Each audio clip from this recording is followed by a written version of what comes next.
Welcome to the Fibromyalgia Podcast. I'm Tami, fibromyalgia coach, author, and founder of the International Fibromyalgia Coaching Institute. The goal of this podcast is to empower you with access to the dream team of experts and coaches I've discovered are key to living the fibro life you love. From the comfort of your own home, and maybe even your pajamas, I'll help you take back control of your life and health. To help out with FibroFog, I always include full show notes and additional resources at fibromyalgiapodcast.com. You're listening to the Fibromyalgia Podcast with Tami, episode 58. Welcome to the Fibromyalgia Podcast. I'm your coach, Tami. Today is a special episode. Today is the 2-year anniversary of the Fibromyalgia Podcast. We actually launched on March 26th, 2 years ago. So happy birthday to us. As part of that special episode, today I'm going to play Mythbusters. So we're going to talk about 7 different myths about fibromyalgia and the truth behind those. Before we do that, though, of course, I have our listener shout out for the week. And this was a comment that was made on one of our Instagram posts. And she says, I was diagnosed yesterday and already listened to 3 episodes of your podcast through a recommendation on a fibromyalgia Facebook group. I'm so glad I found you. Thank you so much. We are so glad that you found us too. So thank you for your comment, and I am so glad that you're here. Welcome. Now, as I said, today is going to be a special Mythbusters episode. So there are 7 myths. I just kind of sat down and thought about what the biggest myths were that I hear about fibromyalgia, and these are the top 7 things that I came up with. Number 1, there's really nothing that can be done about fibromyalgia. Now, if you have listened to even one episode of the Fibromyalgia Podcast, you know that's a myth. There are so many things that can be done to improve fibromyalgia symptoms, to decrease your pain and increase your energy. If this is your first episode, then again, there are so many things that can be done to improve fibromyalgia. Now, your doctor might not know about all of them. There are a lot of things that, depending on when your doctor learned about fibromyalgia, there's a lot of things that have come up in the last several years. So if you were somebody who was diagnosed 20 years ago, that may have been true at the time. That is no longer true. So if you find yourself in this camp thinking there's not a lot that can be done for fibromyalgia, make sure that you listen to the other episodes here on the Fibromyalgia Podcast. Go to fibromyalgiapodcast.com and download my books for free and read them. There's so much information in there that will help you. You can also reach out to one of our fibromyalgia coaches or advisors and schedule a consultation to figure out what it is that you can do to help you feel better with your unique situation. So that's myth number 1. There are so many things that can be done to help fibromyalgia. Don't let that stop you. Number 2, fibromyalgia is a middle-aged woman's disease. This is an absolute misconception. Yes, I would say probably the majority of people who are being diagnosed are middle-aged women, but I think a lot of that is just simply this expectation or prejudice that there is in the medical system that this is who we're expecting to have fibromyalgia. Fibromyalgia has been diagnosed in children even as young as 5 years old. You can go back and listen to the podcast episodes about juvenile fibromyalgia to get more information on that. Fibromyalgia has been diagnosed in men. It is really not... Fibromyalgia doesn't discriminate. Anybody could be diagnosed with it. It's just that there is this expectation, it seems like, in the medical community that, If a middle-aged woman is complaining about fatigue and pain, she probably has fibromyalgia. And that is not necessarily the case. So make sure that you educate yourself so that you know, and just be open to the fact that really it could be anybody. Now, if you are interested in those episodes on juvenile fibromyalgia, we will have links to those episodes in the show notes for today's episode. So just go to fibromyalgiapodcast.com/58 and you will be able to catch those episodes that you might have missed. All right, here is misconception number 3, myth number 3. Opioid pain medication isn't helpful for chronic pain. Now, this one is a little bit more general than just fibromyalgia, but you could substitute fibromyalgia in there. And this one also, I'm going to give this one an asterisk. So that is false, but asterisk at the end there. And what I mean by that is, yeah, for some people, opioid pain medications are a lifesaver and a life changer. I know many people that the only way they were truly able to live a productive life was using pain medication. Now, on the other far end of that spectrum, I have had clients who had increased pain and other issues because of their pain meds. So that's what that asterisk is all about. There are additional side effects, additional complications, additional challenges to managing your pain with a lot of opioids. Now, that doesn't mean it's not effective. That doesn't mean we don't have to get your pain under control. Fibromyalgia is one of those areas where we really have to break that pain cycle so that your body can learn how to not be in pain. And sometimes that requires some heavier duty tools in the toolbox, depending on what your situation is, what other conditions you might be struggling with. If you have old injuries, for instance, then something like an opioid pain medication might actually be called for. So again, opioid pain medication can absolutely be helpful for chronic pain. For some people, it has been the only answer. For other people, of course, it does come with challenges. So again, false, but with an asterisk. All right, you ready? This is number 4. Fibromyalgia is a wastebasket diagnosis. Now, what a lot of people mean when they say that is, if I have no idea what to do with you, I'm going to throw you in the fibromyalgia wastebasket. We don't know what's going on, so we're just going to classify you as fibromyalgia. In fact, just in the last week or two, I have heard that some people with long-lasting effects from COVID, those long haulers you may be hearing about, some of them are being classified as having fibromyalgia, even though they don't have fibromyalgia, just simply because it is the closest thing that they can come up with. So that's what I mean by a wastebasket diagnosis. And the fact is, this is not true.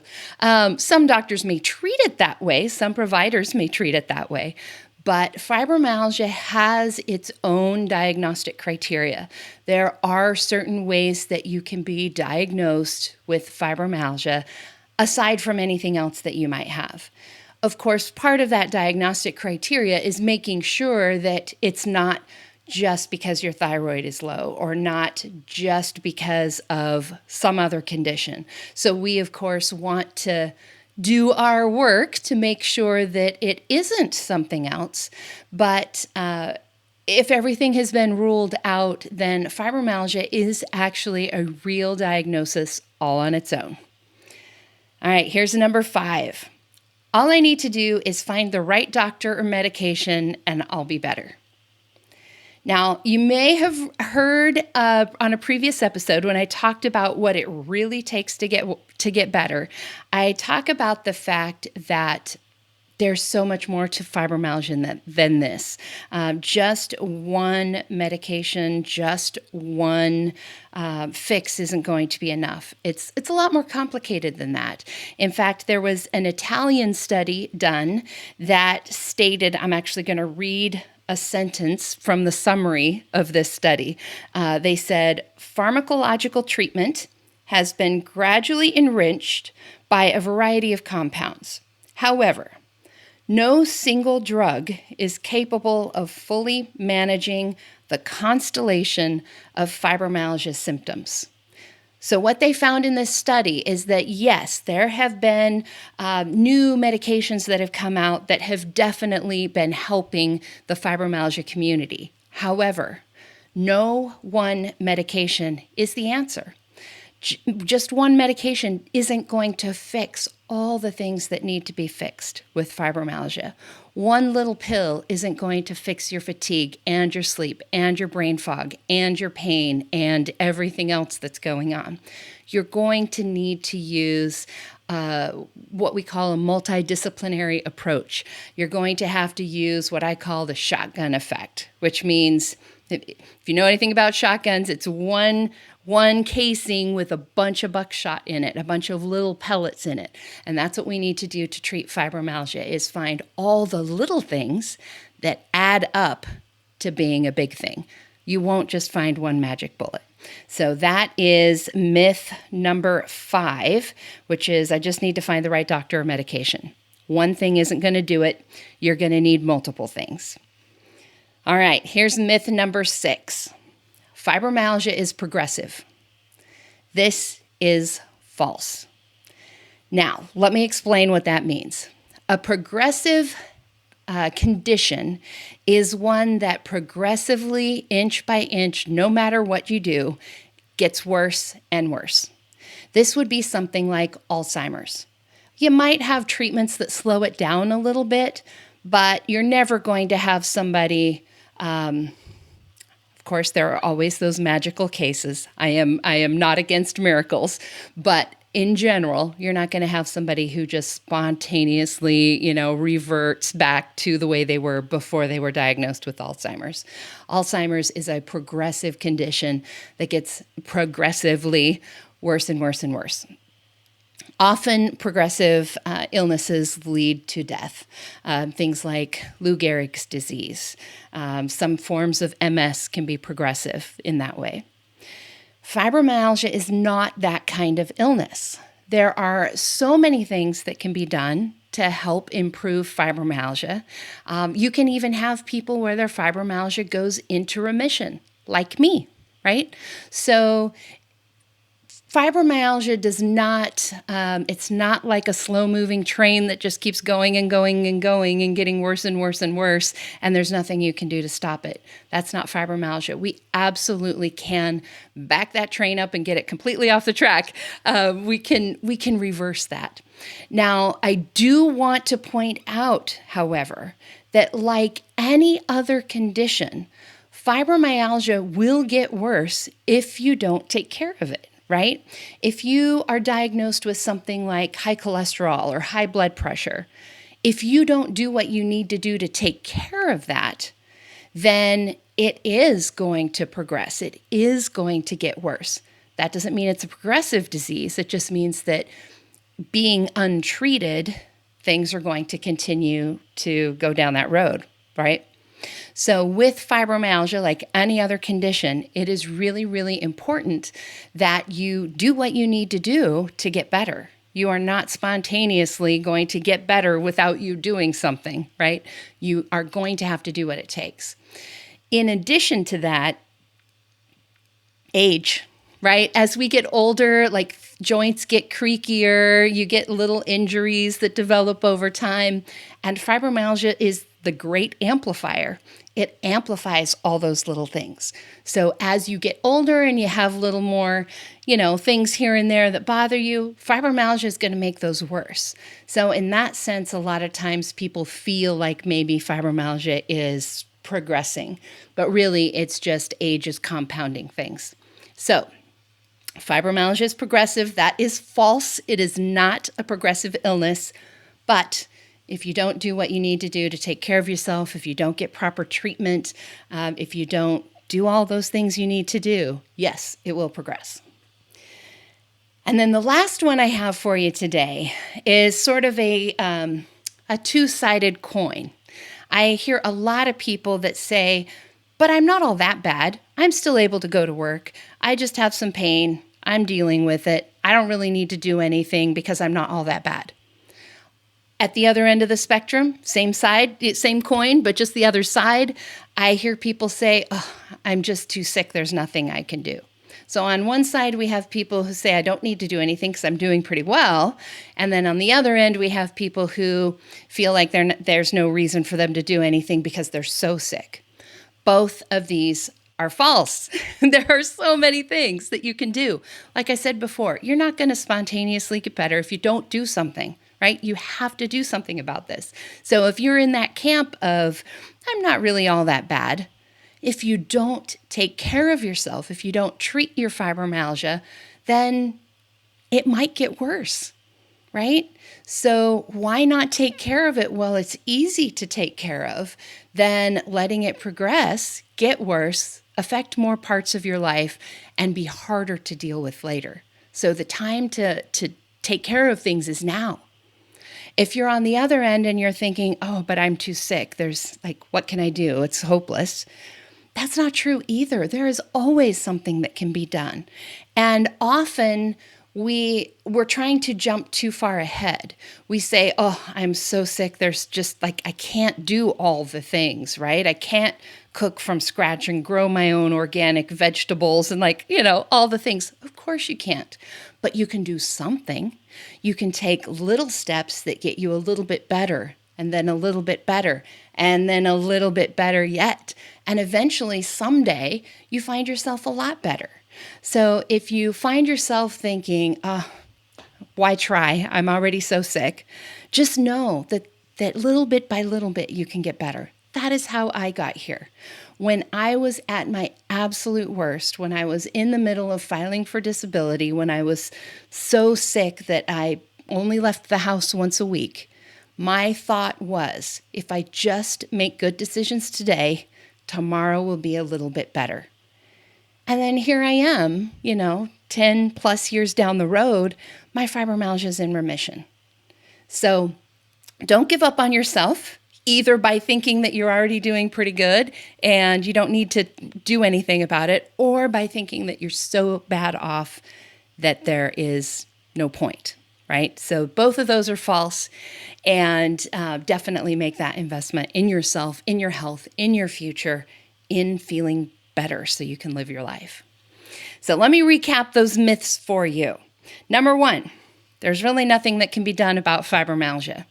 Every single episode of this podcast says that is not true. There's so much that can be done. Number two, fibromyalgia is a middle-aged woman's disease. So not true. I have helped men with fibromyalgia. I have helped teens with fibromyalgia. I have helped retired people with fibromyalgia. It can affect anyone. Number three, opioid pain medication isn't helpful for chronic pain. For some people, it really is the only answer. For some people, it can actually be true that it is more harmful than helpful. But for so many people, it is helpful. It's a very, very valuable tool. Pain medications are a very, very valuable tool in your fibromyalgia toolbox. Don't be afraid of them. Number four, fibromyalgia is a wastebasket diagnosis. Not true. There is specific diagnostic criteria for fibromyalgia. It has been around since 1990. We had the diagnostic criteria. And so you can get a real diagnosis. Don't just let somebody throw you in that wastebasket. Number five, I just need to find the right doctor or medication. Not true. Just one medication, one treatment option, one provider is not going to be enough. You need a multidisciplinary approach where you're attacking things from all sides, treating fibromyalgia from all sides. Number six, fibromyalgia is progressive. It is not a progressive illness, although it can progress if it's untreated. And number seven, I'm not that bad, but I'm too sick. I don't need to worry about doing anything. Not true. The time is now, and it is always time.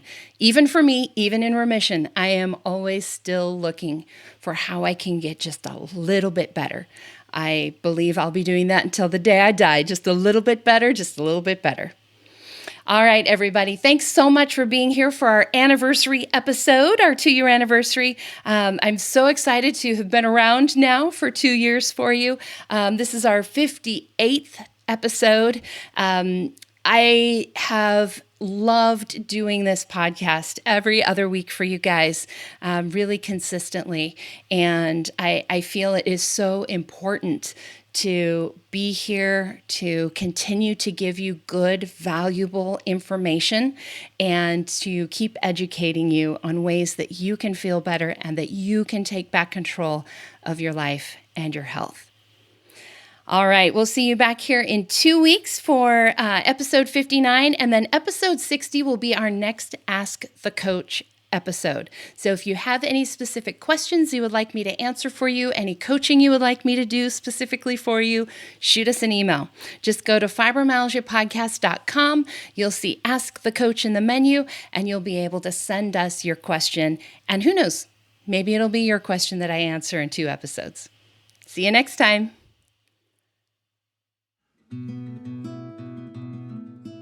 And that wraps up another episode of the Fibromyalgia Podcast. If you're ready to see if working with a fibromyalgia coach can help you feel better faster, visit fibromyalgiapodcast.com, where you can schedule a complimentary consultation to explore your options. During this call, we'll discuss your fibromyalgia journey, what your needs and challenges are, and give you recommendations on how to reach your goals the quickest way possible. Thank you for tuning in today, and join us next time as we explore more ways to help you take back control of your life and health. My music and sound editing were done by Daniel Munkus at Subtle Soup Records. Podcast management and creative copy by Sonia Louise of Performance Podcasting.